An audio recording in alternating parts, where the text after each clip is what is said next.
Good evening, ladies and gentlemen. Jai Hind.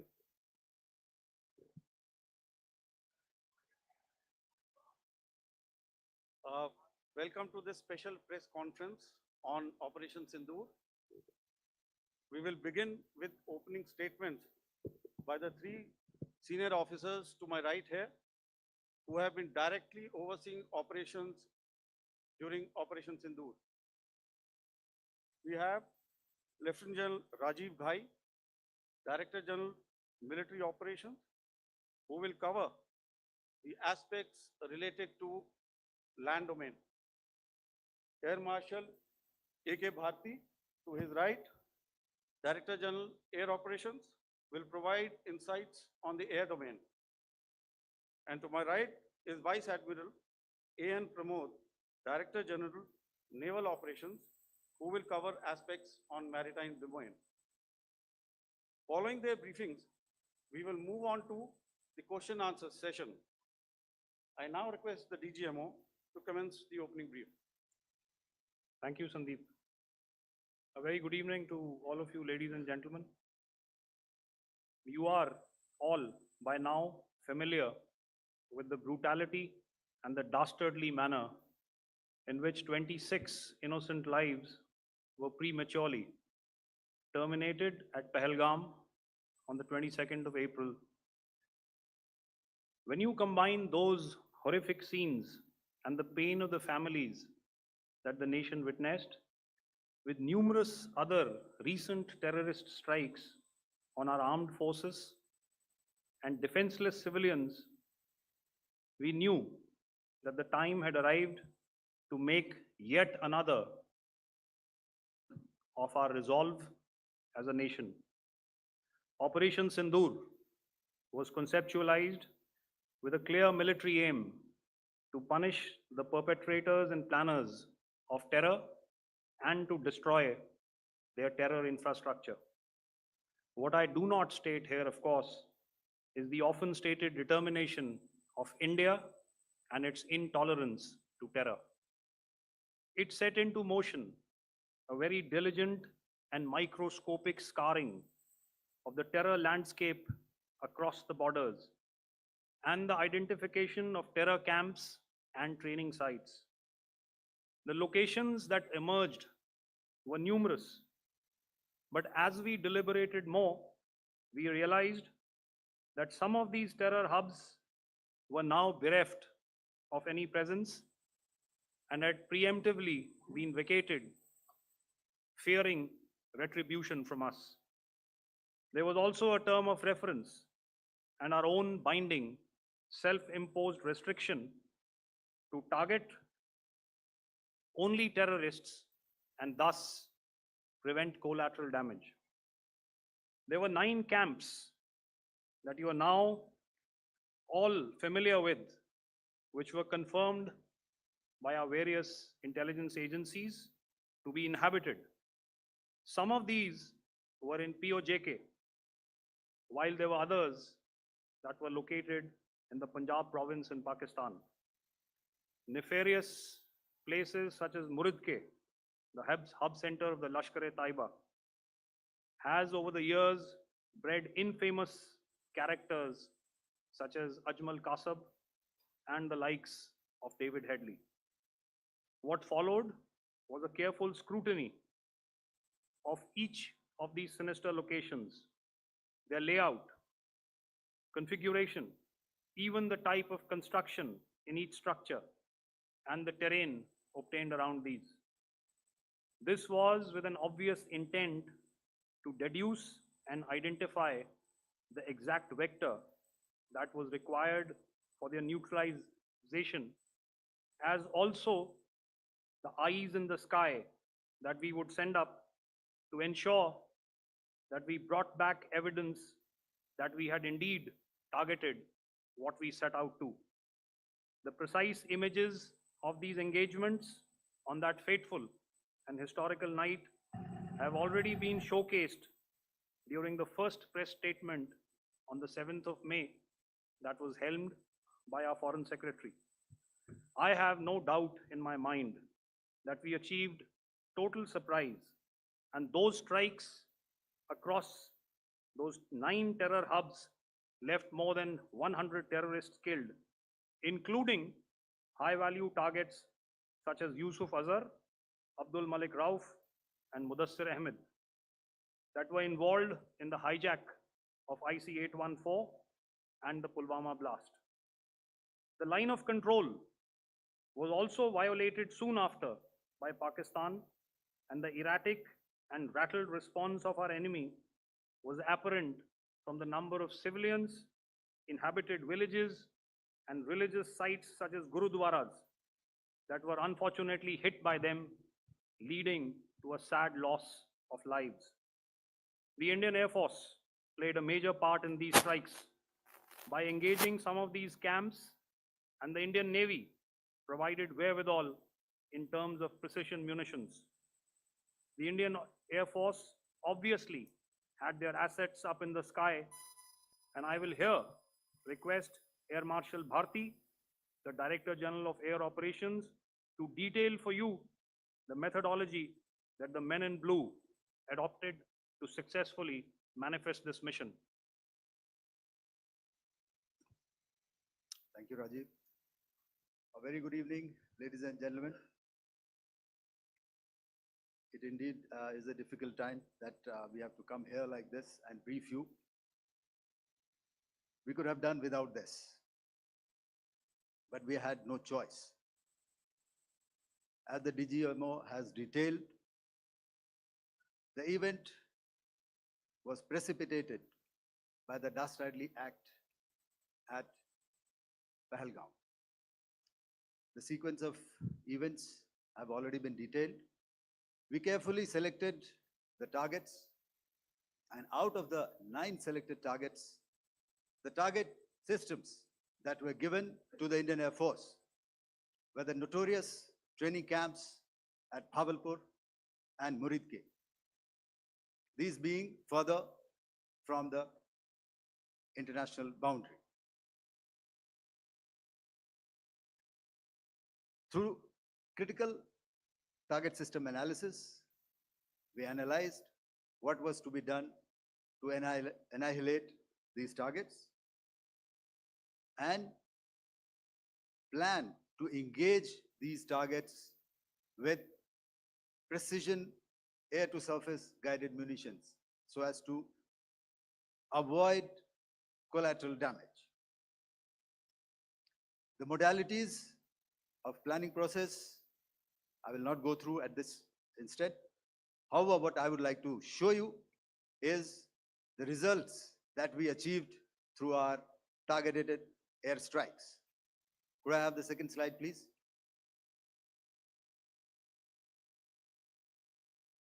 Yeah, change, please.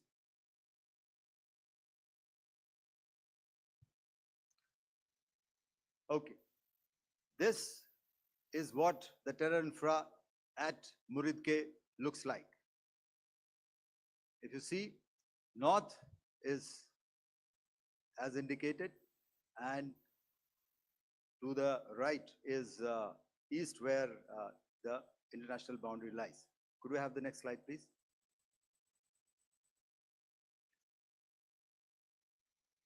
Orientating. Just go back one slide. Okay. Please have a look at this red building, the series of buildings out here, and this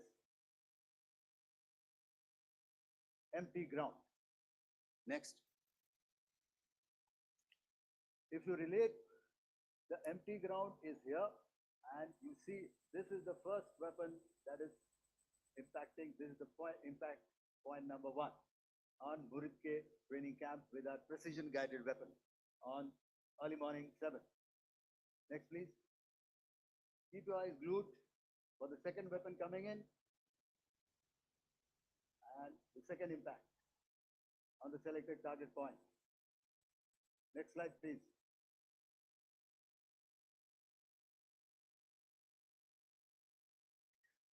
Third weapon, third impact. Continue. fourth weapon, fourth impact. So through these targeted and precision targeting, we addressed the target at Muridke, which was the turning infrastructure. Can you hear me? All right. Okay, I'll come closer to the mic. Now we go to the next target, which is the Bhavalpur training camp. Next slide, please. Okay, just wait. So the effect, if you see, the impact point, if I can point out, this is the impact point.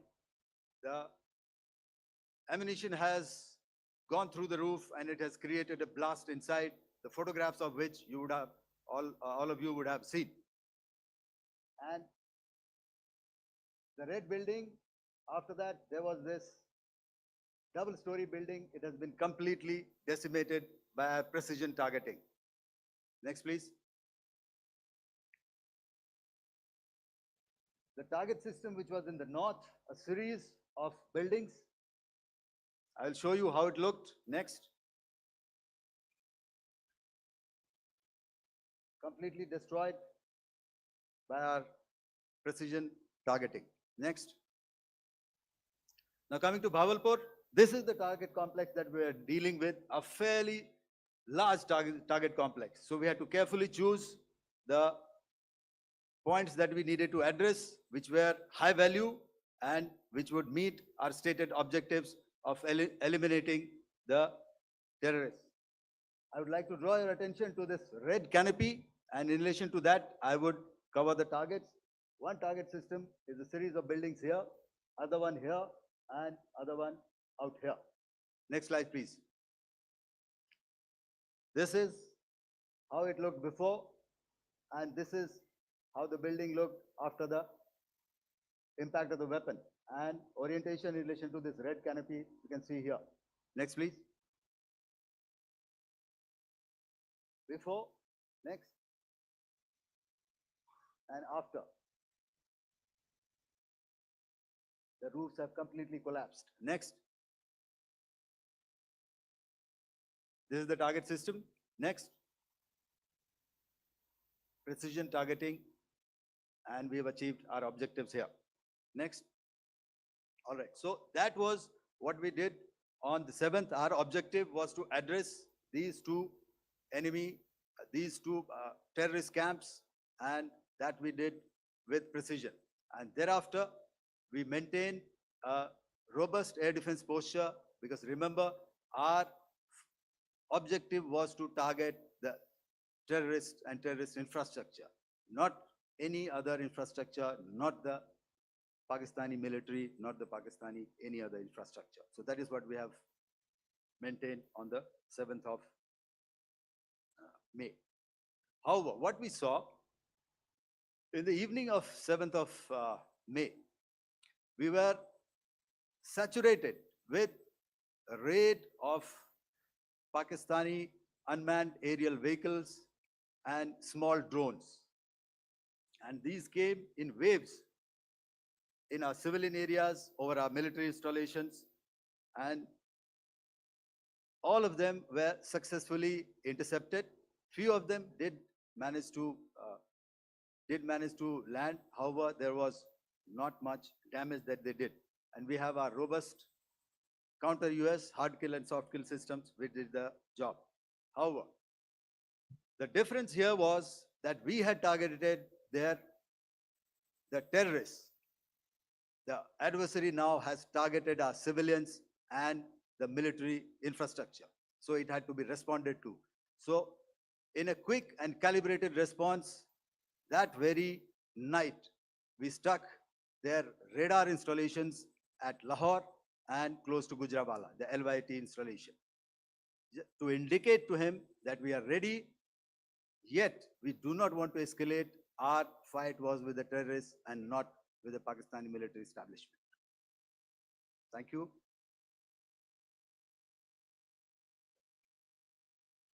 Thank you, Air Marshal Bharti. So, ladies and gentlemen, he's outlined operations not only on the night of 6th and 7th of May, when Operation Sindoor commenced, but also on the subsequent night. Being well aware and familiar with the congenital and impulsive nature of our adversary, and even though we did attempt to reach out and communicate our compulsions to strike at the heart of terror to my counterpart in the immediate wake of Operation Sindoor, the request was brusquely turned down, with an intimation that a severe response was inevitable and in the offing. We were, of course, prepared. Operations on the 7th and the 8th, Air Marshal Bharti spoken about. On the night of 8th and 9th of May, they flew drones and aircrafts into our airspace all across the borders and made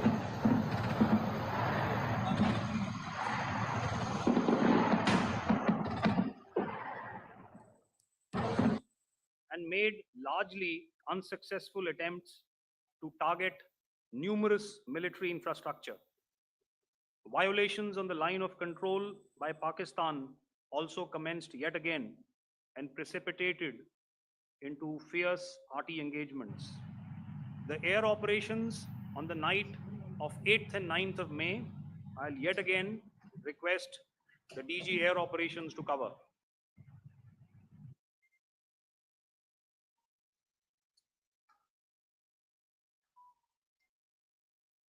So I just covered what happened on the night of 7th and 8th.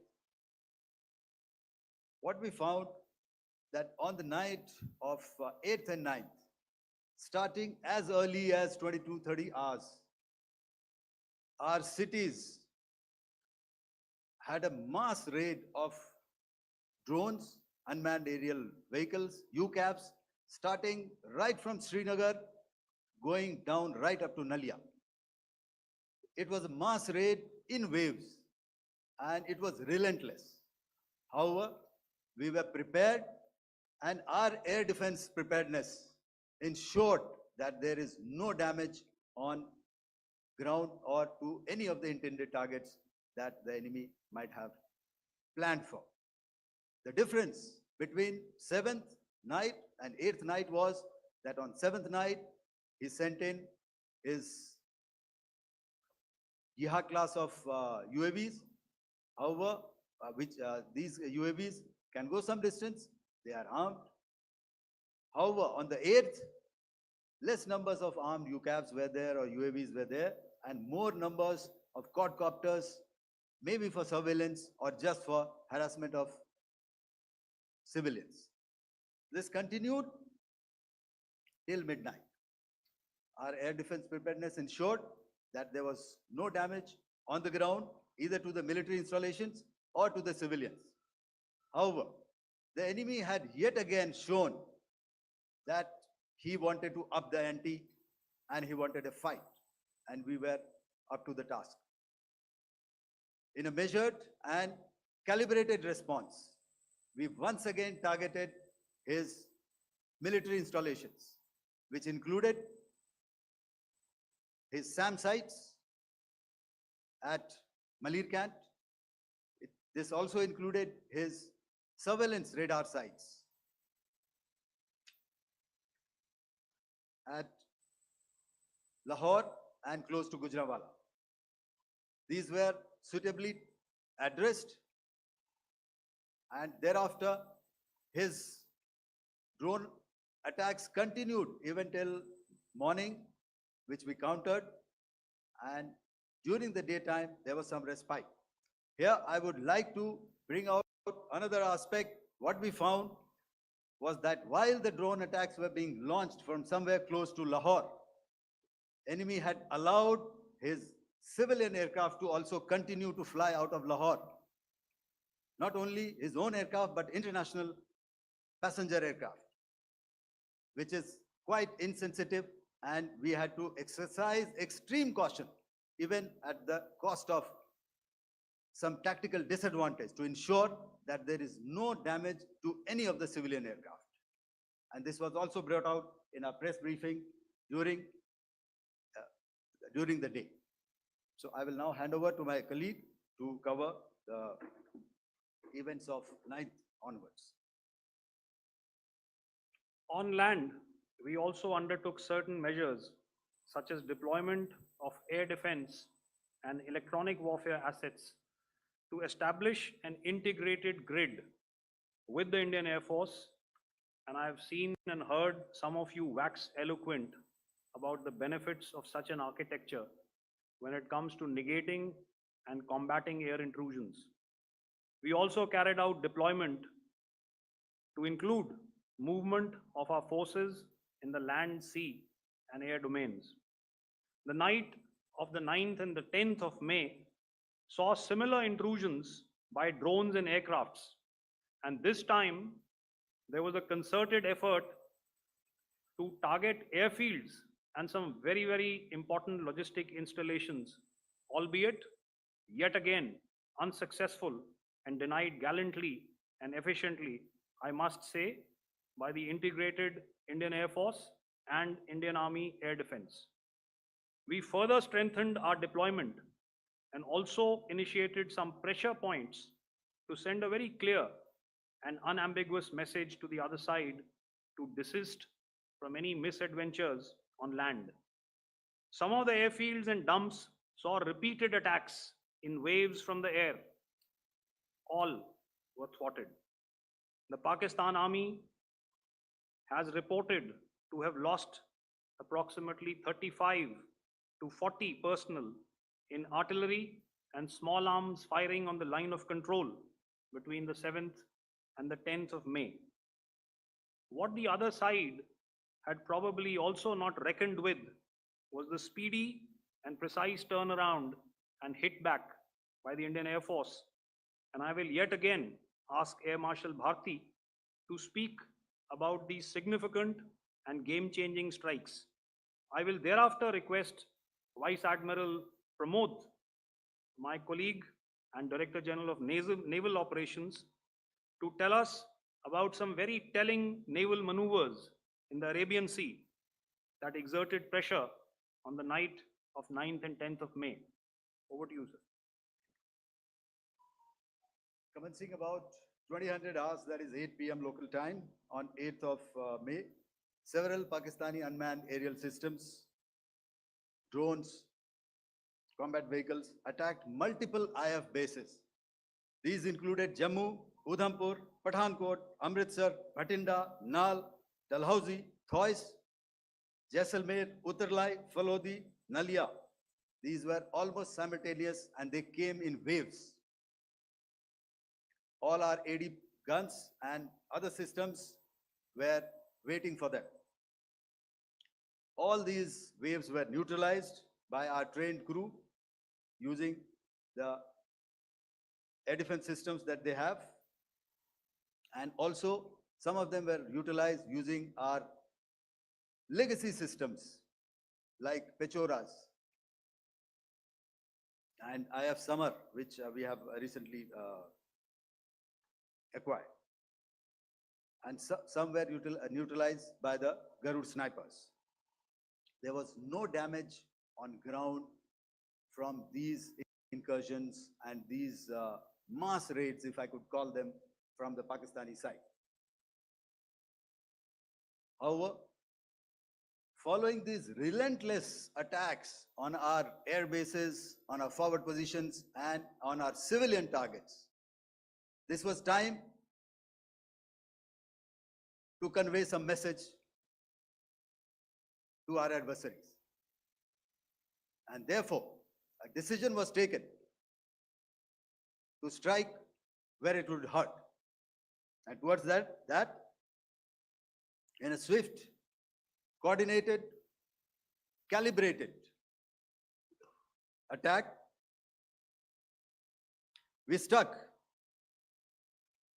his air bases, command centers, military infrastructure, air defense systems across the entire Western Front. The bases we struck include Chaklala, Rafiki, and mind you, Chaklala is Islamabad, Rahim Yar Khan, Sakar, sending a clear message that aggression will not be tolerated. This was followed by strikes at Sargoda, Bholari, Jacobabad, We also struck the C2 centers at Murid, the UAE complex at Murid, Rafiki, radar at Chunia, which I will show you, Rahimyar Khan airfield, and the unmanned combat aerial vehicle hangar at Sakar. I would like to reiterate here that we have the capability to target every system at these bases and more. However, it was only a measured response to instill good wisdom to our adversary to refrain from further escalation. IF response was directed only at military installations, avoiding civilian and collateral damage. I would now like to show you some of the effects that have been achieved as a result of our air operation.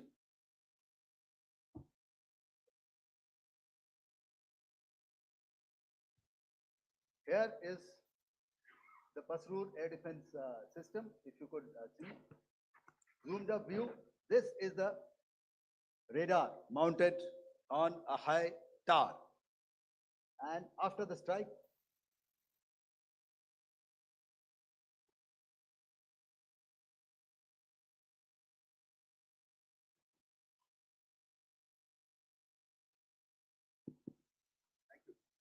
can you hear me? Yeah, thank you. And after the strike, this is what has happened. This radar has been taken out, completely burnt. Next slide, please. The Chunia air defense radar, which was taken out on 7th and 8th. This is the radar site. A blown up photograph, once again, on a tower. Not very clear, but what you see very clearly is the after effect after we have struck. The radar head has been completely decapitated. Next slide, please. Arifwala air defense radar. In this complex, you see how it looked before, blown up image, and after really blown up. Next. Now coming to Sargodha airfield. Remember, this is one of their important airfields wherein they have a lot of assets, F-16s, other assets which they keep getting, training institutes. And we have stuck this airfield. It is not, if you zoom in here, then one impact point here on the runway and second impact point of our weapon, precision weapon on the runway. And if you see this blown up, repairing going on, same here. Next. Rahimyar Khan. This is the area we have stuck. A deep strike out here and one complex here. So this is how it looked before, and same, you see a big crater, another crater here, and this complex after strike neutralized. Next. Chaklala airfield, Noor Khan, once again a major air base, a lot of their logistic assets out here. This was the chosen complex that we intended to strike and convey a message. Next slide, please. This is how it looked before, and this is how it looked after our strike. Next. Sakar. We chose the radar site at Sakar. This is the radar site. And after it was struck, this is the aftermath, completely burnt out. Next, please. Aircraft shelter.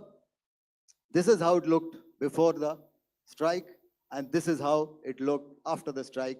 The roof of the buildings completely caved in and burnt. Next. Bolari airfield, aircraft hangar.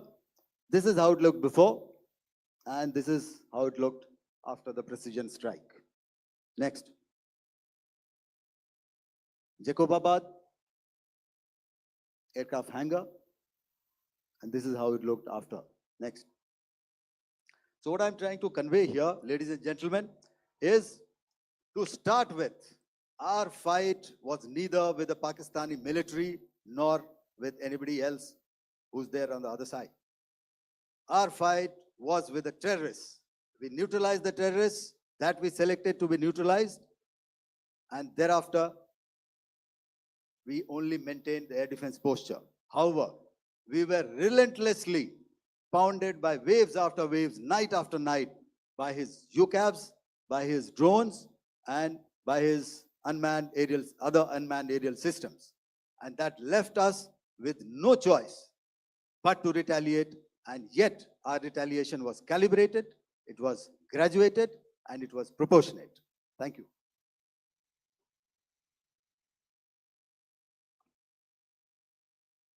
Good evening, ladies and gentlemen.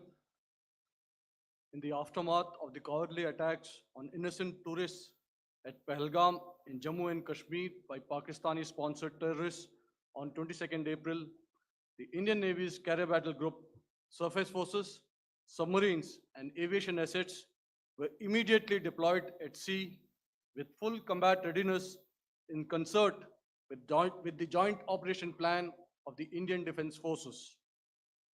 You may be aware that we tested and refined tactics and procedures at sea during multiple weapon firings in the Arabian Sea within 96 hours of the terrorist attack. The aim was to revalidate our crew, armament, equipment, and platform readiness to deliver various ordnance on selected targets precisely. Thereafter, our forces remained forward deployed in the Northern Arabian Sea in a dissuasive and deterrent posture with full readiness and capacity to strike select targets at sea and on land, including Karachi at time of our choosing. The forward deployment of the Indian Navy compelled Pakistani naval and air units to be in a defensive posture, mostly inside harbors or very close to the coast, which we monitored continuously. The Indian Navy maintained seamless maritime domain awareness throughout the duration and was entirely aware of the location and movement of Pakistani units. In effect, we had and continue to have good battle space transparency using our maritime domain awareness grid. As you are aware, our response has been measured, proportionate, non-escalatory, and responsible from day one. Accordingly, the calibrated approach considered all options, including the ability of the Indian Navy for offensive action from and at sea. As part of this escalation control mechanism, the application of force by the Navy was planned in a synchronized manner in coordination with the Army and Air Force, the highlight being teams from the three services working closely in an integrated manner. Along with the kinetic actions by the Indian Army and Indian Air Force, the overwhelming operational edge of Indian Navy at sea contributed towards Pakistan's urgent request for a ceasefire yesterday. As we speak, Indian Navy remains deployed at sea in a credible deterrent posture to respond decisively to any inimical action by Pakistan or Pakistan-based terrorists. Thank you. Samno Varna, Jai Hind. Now I'll hand over to Director General Military Operations for further proceedings. Ladies and gentlemen, on the 10th of May, in the morning, even as we were getting into a huddle to wargame the events of the previous night, a routine exercise, I received a message on hotline from my counterpart in Pakistan seeking my willingness to communicate. Since our initial aim was to strike at terror camps, and all our actions in the subsequent days were in response to the intrusions and violations by the Pakistan Air Force and its army, it was decided that I would indeed speak with my counterpart. You are already aware I've seen it being covered on national television, that my communication with the Pak DGMO was conducted at 15:35 hours yesterday and resulted in cessation of cross-border firing and air intrusions by either side with effect from 1700 hours 10th of May, after he proposed that we cease hostilities. We also decided to further speak on the 12th of May, that's tomorrow, at 1200 hours, to discuss the modalities that would enable the longevity of this understanding.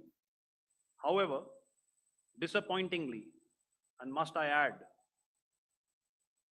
expectedly, it took only a couple of hours for the Pakistan Army to violate these arrangements by cross-border and across the line of control firing, followed by drone intrusions across the expanse of the Western Front through last night and in the early hours of the morning today. These violations were responded to robustly and dealt with as they must be.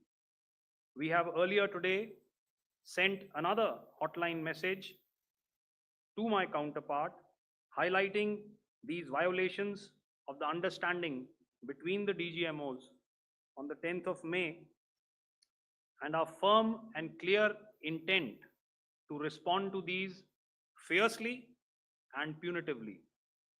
If repeated tonight, subsequently, or later. In this regard, I must inform all of you that the Chief of Army Staff has earlier today conducted a security review and has granted full authority to our Army commanders for counter actions in the kinetic domain in case of any violation by Pakistan. In the end, I pay my solemn homage to my 5 fallen colleagues and brothers from the armed forces and civilians who have tragically lost their lives in Operation Sindoor. Our hearts go out to the bereaved families, and we express our solidarity to them in this lifetime and beyond,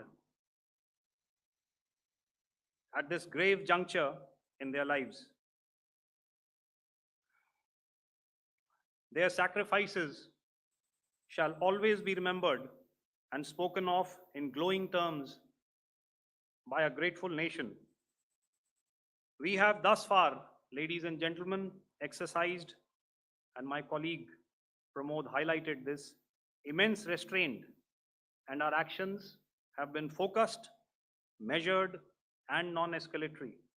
However, any threat to the sovereignty, territorial integrity, and safety of our citizens will be met with decisive force. Jai Hind. Okay, ladies and gentlemen, we are now open for questions. All right, now since I would not know all of you, I would expect you to please raise the placard or your hand, and once I indicate, I expect you to please give out your name and the media group that you belong to. Keep your questions short so that we can take as many questions as possible.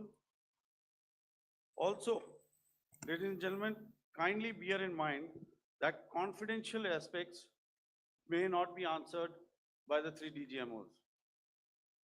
Right. I've got a lot of hands there. Let me start from the left. Left foot always in front when we start marching. So here we have to the left, okay. Yeah, 238.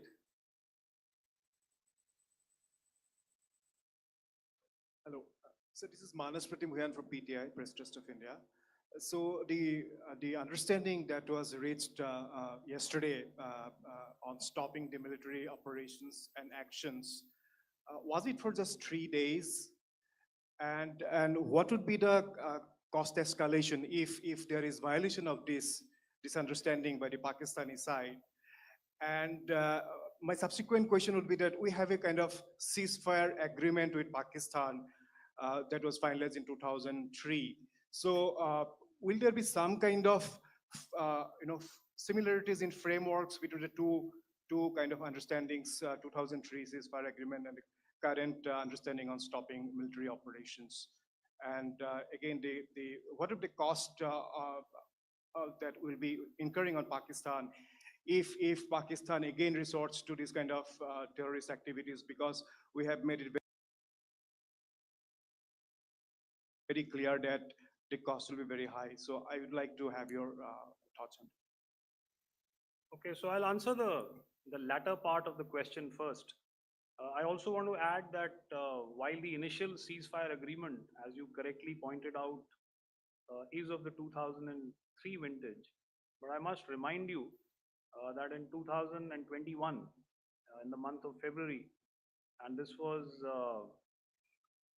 then when the crisis in eastern Ladakh was also on, the two DGMOs had spoken and arrived at a ceasefire understanding that lasted right up until this unfortunate attack at Pahalgam.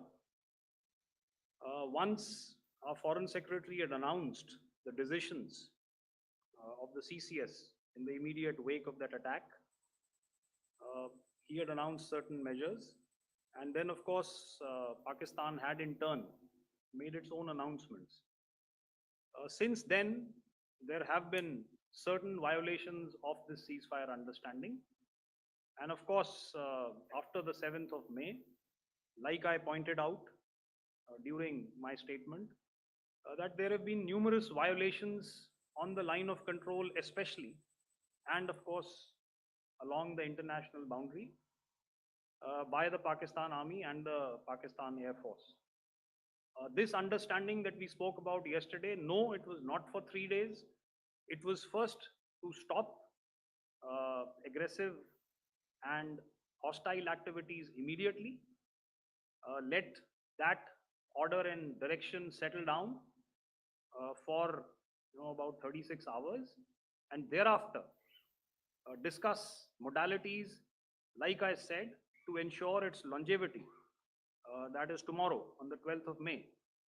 But unfortunately, we had a violation starting at approximately 1900 hours last night. And we've sent a communique, like I said, to the Pakistan Military Operations Directorate. And we will await to what happens tonight. All right. The cost escalation, I mean, I'll leave it to your best imagination. I've already said that the response will be fierce and punitive. Now, the right foot forward. Yeah.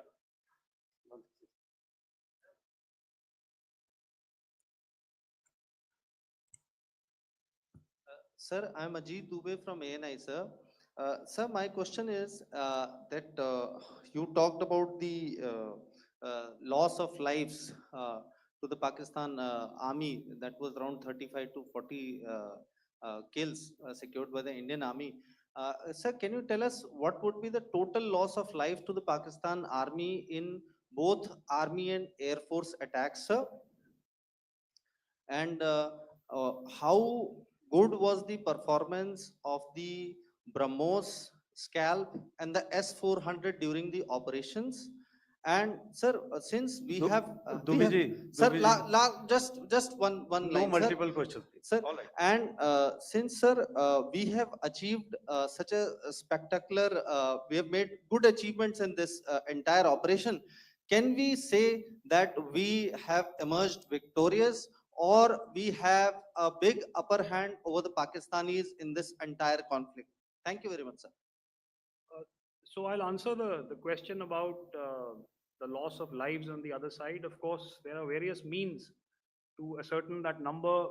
There is information from various agencies that come in. There are, of course, on the line of control, other ways to find out as to what has been the effect of what you are doing there in ceasefire violations. So therefore, I mentioned 35 to 40 on the line of control. And please remember that once Operation Sindoor was launched, the responses of the Pakistan Army were also on Indian Army or the Indian Armed Forces infrastructure. Let me put it that way. So that's why I did not cover casualties of the Pakistan Army, at least in the initial phases of battle, because those were not our targets. Our targets were terror oriented. And of course, later, once they launched air intrusions and air operations on our infrastructure, we've used heavier weapons, and of course, there would have been casualties, but those are still being assessed. The effects of the weapons that you mentioned, I will request Air Marshal Bharti to apprise all of you about those. Good evening, Mr. Chief. How are you? Ajit, okay, we're meeting sometime. I never mentioned about any of the weapons that we use. Check. Okay. What I was saying that I never mentioned of any of the weapons, the caliber that we used.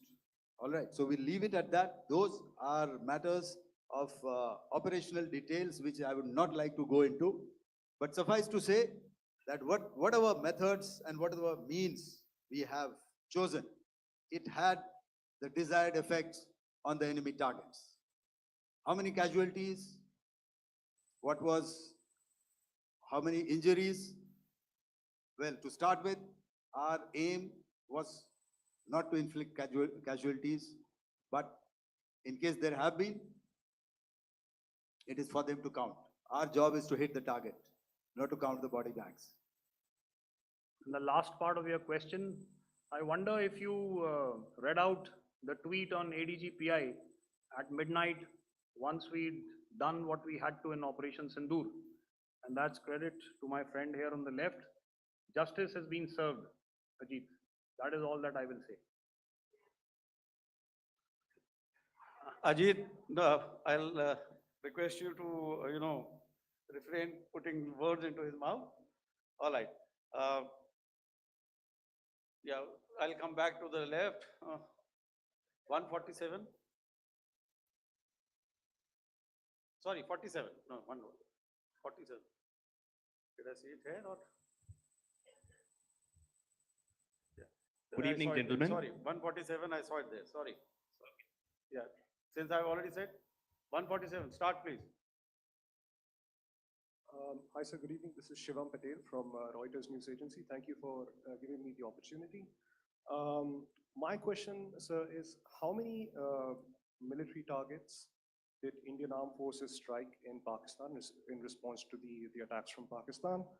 How were these targets selected? And how many troop casualties have been there in total on both sides, if you give details? Thank you. I'm sorry, where are you? I haven't Yeah, spotted his. his to the Yeah, right. okay. Can you just repeat that for me, please? Sure, sir. So my name is Shivam Patel. I'm from Reuters News Agency. My question is, how many military targets in total did the Indian Armed Forces strike in Pakistan in response to the attack from Pakistan? How were these targets selected? And how many troop casualties have been there on both sides, if you can? So you're speaking of the targets that I mentioned in the wake of the attack at Pahalgam, right?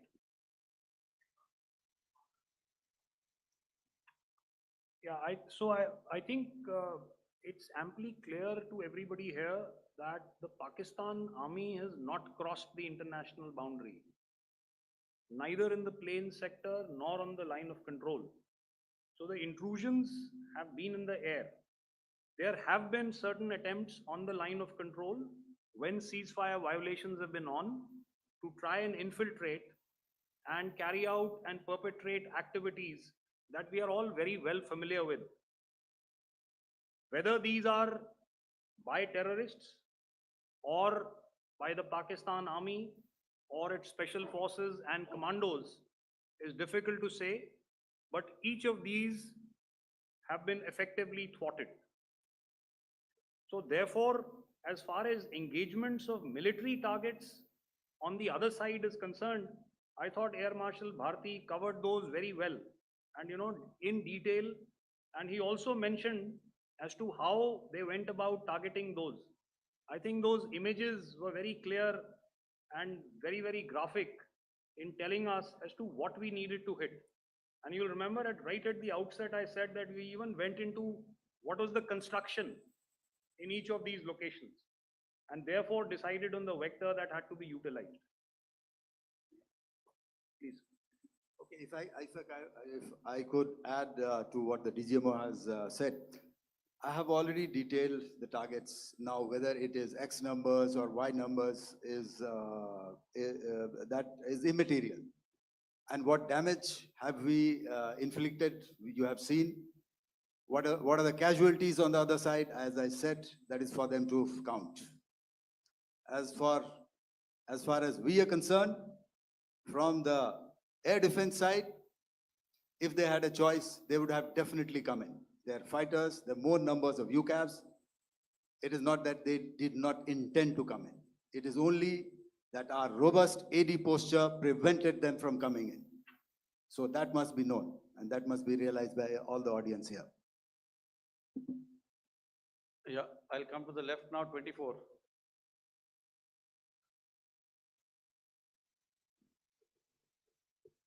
Good evening, sir. This is Anuvesh Rath from Z. Sir, I wanted to know on the first briefing, which was done by FS and two representatives from Air Force and Army, you showed a list where there was 21 places in that list. You have stuck 9. Are more operations going to be held? Is Operation Sindoor still on? And the second question, thank you, sir. Thank you so much. And also, I want to congratulate all three of you for a fantastic operation that you guys have done. Thank you so much. Thank you so much for that one question. Yeah. Sir, the question. Unfortunately, Rath, is that your name? I'm sorry. You know, as far as operational details are concerned, I am not in a position to share those right now. But I think I'll take a cue from Pramod. You know, he said towards the end that the Indian Navy is still in a posture that is deterrent. And I have already made it very clear towards the end of what I said that it's only a couple of hours ago that the Chief of Army Staff has carried out a security review, and he's authorized our Army commanders to deal with violations of any kind from across the borders in a manner that they deem fit. So again, to reiterate, the response will be fierce and it will be punitive.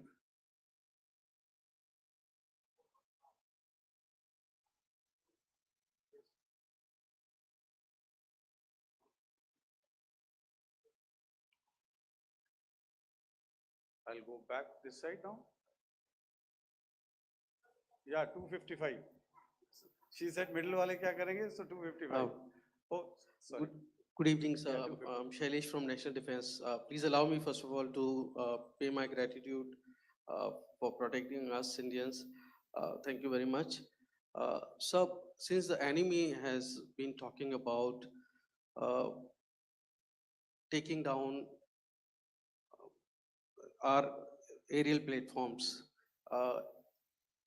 it would be deemed fit in case we can reveal that we have taken down their fighter jets. What could be the number?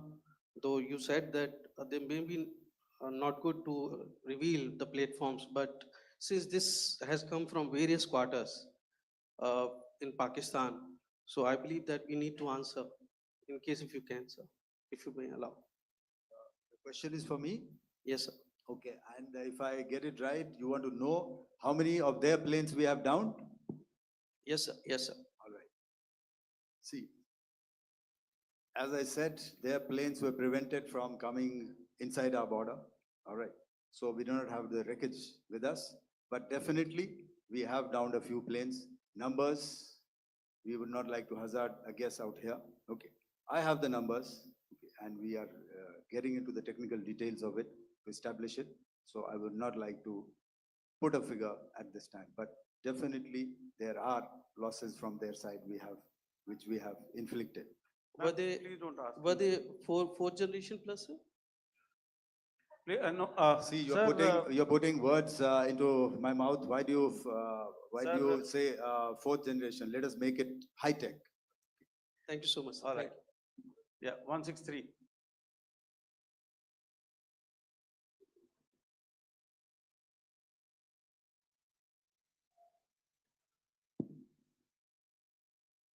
तो मैं मंजीत नेगी हूँ आज तक से। मेरा सवाल ये है कि इस पूरे ऑपरेशन में जो आतंकी ठिकानों को निशाना बनाया गया, क्या नंबर्स कुछ बता सकते हैं कितने आतंकी मारे गए? कुछ नाम सरकार मतलब कुछ नाम मीडिया में आए भी हैं जो बड़े उसके मास्टरमाइंड थे। और एक सवाल जो आज एयरफोर्स ने भी ट्वीट किया कि ऑपरेशन सिंदूर अभी जारी है और सरकार की तरफ से भी कहा गया। और पिछली बार जब विदेश मंत्रालय की प्रेस कॉन्फ्रेंस पहली हुई थी उसमें वो लिस्ट दिखाई गई थी कि 21 टेरर कैंप आइडेंटिफाई किए गए हैं। तो क्या जो बाकी बचे हुए टेरर कैंप है उन पर भी कार्रवाई होगी? और एक नंबर अगर आप बता पाएं कितने टेररिस्ट मारे गए? Manjeet ji, 3 questions. The third one has just been asked here before. So 21, this thing. So I'll request the first two to be answered so that we have more number of people who can ask. Manjeet, जब मैंने statement दिया तो मैंने शुरू में ही कहा कि जैसे ही ऑपरेशन सिंदूर कॉन्सेप्चुअलाइज हुआ तो हमारा जो पीछे की कार्रवाई होती है स्पेड वर्क और टारगेट्स को आइडेंटिफाई और एनालाइज करने की कार्रवाई शुरू हो गई थी। मैंने जब स्टेटमेंट दिया तो मैंने बताया कि बहुत सारे थे, हमने 21 दिखाए होंगे और भी हैं, लेकिन वो लिस्ट फिल्टर करते करते 21 तक पहुंची। अब क्या आगे एंगेज किए जाएंगे? अगर जरूरत पड़ेगी तो जरूर एंगेज किए जाएंगे, लेकिन मैंने बताया कि इस समय जो इंट एजेंसीज ने हमें बताया कि फलाने कैंप में प्रेजेंस है, हमने उनको एंगेज किया। कुछ नाम मैंने लिए, कुछ नाम अभी पुख्ता किए जा रहे हैं। मैंने आपको बताया कि जो इंट एजेंसीज ने अभी तक असेसमेंट किया है उसमें उन्होंने कहा है कि तकरीबन 100 से ज़्यादा मारे गए हैं। और एक आज आपने तस्वीर भी देखी कि काफ़ी प्रोमिनेंट जो फ्यूनरल था, काफ़ी प्रोमिनेंट एक जो हस्ती हैं वो ऑर्गेनाइज कर रहे थे, और उस फ्यूनरल में और कौन कौन लोग अटेंड कर रहे थे वो तो आपने देखा ही। तो आप लोग सब समझदार हैं और मुझे ये कहने की ज़रूरत नहीं है कि इन लोगों को कहाँ से सपोर्ट मिल रहा है। अगर नहीं मिल रहा होता तो ऑपरेशन सिंदूर नहीं होता, तो उसी की वजह से है ये ऑपरेशन। तो मेरे ख्याल से मैंने आपके सारे सवालों का जवाब दे दिया। Ma'am. Sir, next is from 17.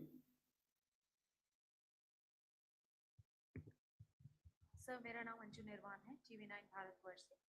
Sir, मेरा सवाल ये है कि ऑपरेशन सिंदूर में हमारी जो इंडियन नेवी है उसके बारे में सर थोड़ा सा बताएं कि किस तरह की उसकी भूमिका रही, क्योंकि हमने इस दौरान सर देखा कि बहुत सारी स्पेकुलेशन भी रही और ये बोला गया कि कराची तक हमारी नेवी ने ऑपरेशन किया है। तो सर इस पे थोड़ी सी क्लैरिटी चाहिए। और सर हमने कौन कौन से फाइटर एयरक्राफ्ट डाउन किए हैं, अगर उसका भी थोड़ा सा क्लैरिटी मिल जाए तो अच्छा रहेगा। तो मैं आपका पहले सवाल का जवाब दूंगा। I will make few sentences and leave it for your imagination. First of all, as I mentioned, we have quantitative and qualitative edge to deliver a massive blow to our adversary, and we completely dominate in the maritime front. Indian Navy's action is part of the escalation ladder mechanism which we have worked out amongst 3 services. This time, if Pakistan dare take any action, and Pakistan knows it, what we are going to do. That's all. आपके सवाल का जवाब मैं पहले दे चुका हूं। आपके सवाल का जवाब मैं पहले दे चुका हूं, इसलिए मैं बस उस तक ही सीमित रखूंगा और इतना कहना चाहूंगा कि आने वाले दिनों में आपको खुद ही पता चल जाएगा और ऐसी बातें छुपी नहीं रहती हैं, तो पता चल जाएगा। So at this time we'll just let it be. Okay, ladies and gentlemen, we have 1 or 2 more questions, sir. So Please, please, they are going to be outside. You can speak to them there also. 104. 104.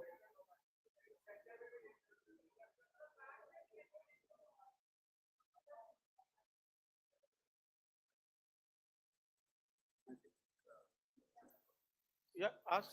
Sir, Dinakar with the Hindu newspaper. Are Sir, you surprised that you got this question? No, sir. Just look.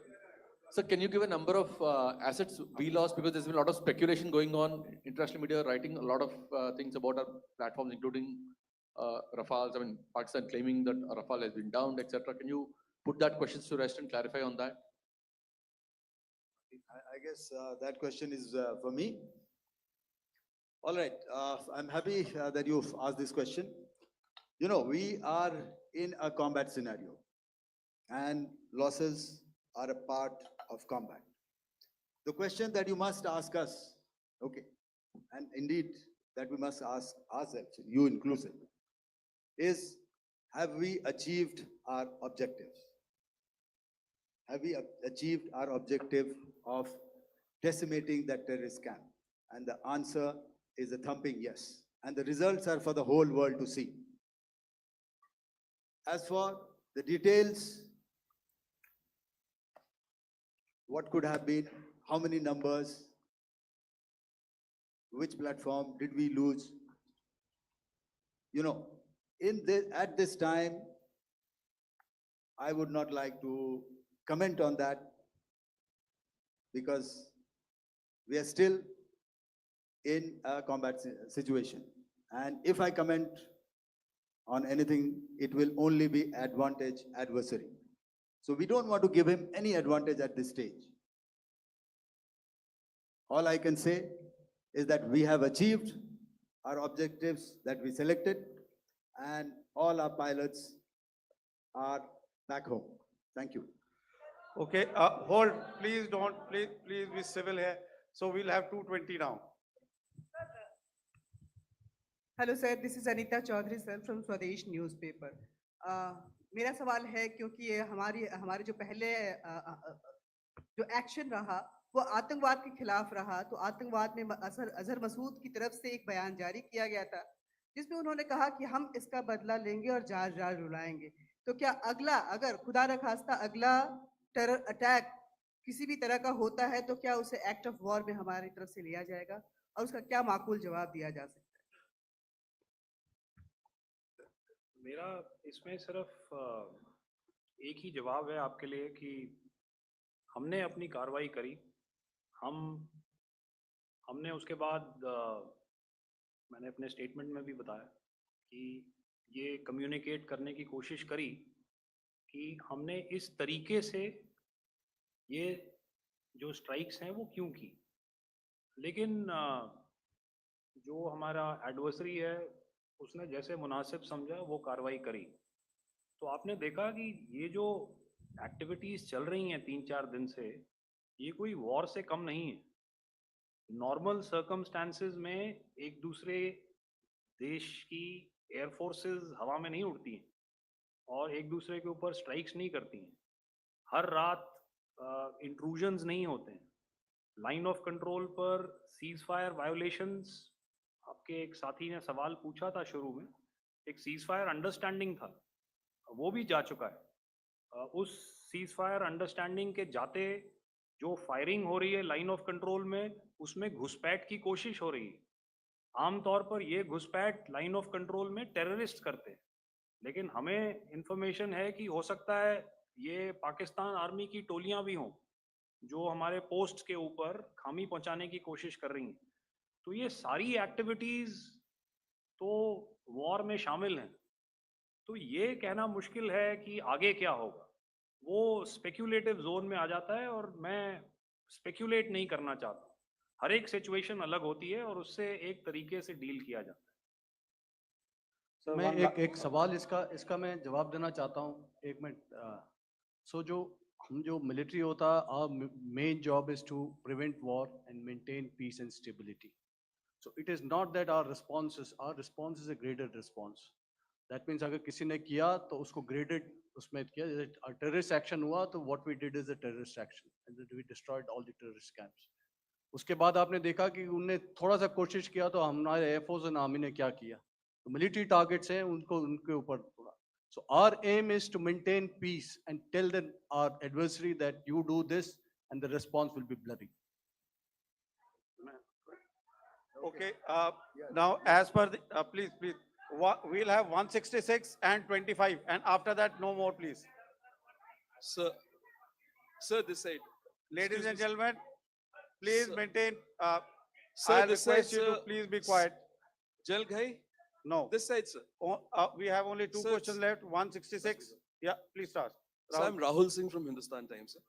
So you were totally on top of the game in the kind of losses you've inflicted on the enemy. I mean, we saw the slides and everything. So it kind of comes across that you were batting it 99 and you decided to declare your innings. What are your thoughts on that, sir? And do you think, are you weighing the option of the Pakistan army using this time, buying this time of the so-called ceasefire, or the understanding? And you talked about how they could not be trusted. So buying time to kind of build up their war reserves, getting stuff from their friends, like Turkey or China, are we considering that possibility, sir? Look, see, the call came from the Pakistani side to speak about cessation of hostilities. What pauses mean during such conflicts is known to everybody. You know, I don't want to go into the pros and cons of how preparation for war is made. You know, that is a process in itself. But I think my senior colleague here, the DG Air Operations, spoke, or he alluded at least, you know, to what this operation was precisely and specifically meant for. And I think that's something that we achieved, you know, right at the outset. Had we had the option not to go further, we probably wouldn't have. But we've been compelled to be in this situation. And as you've seen, the armed forces of India, and you know, you've got the three director generals sitting here, we are always prepared to face any eventuality. And like I said, that's for the sovereignty, the territorial integrity, and the safety of our citizens. So whatever has to be done will be done. You know, I'm not so concerned about what Pakistan will do in this time. I'm only concerned about what we will do. We have a roadmap and a plan, and we will follow it diligently, and we will follow it to the T. You know, that's the contention that I want to make here today. Ma'am, please.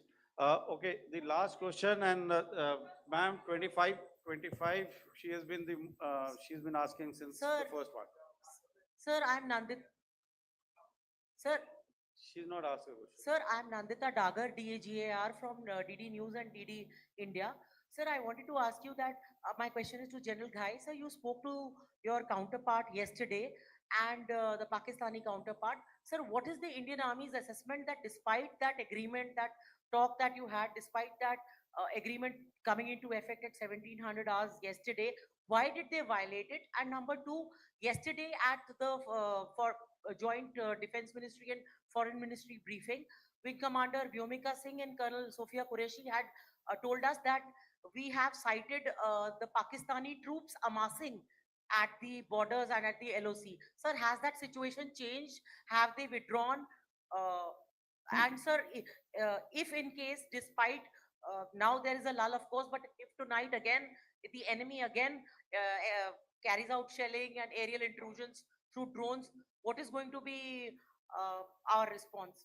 Thank you. So without outlining the specifics of that response, I've already made it clear that there will be a response and it will be fierce and it will be punitive.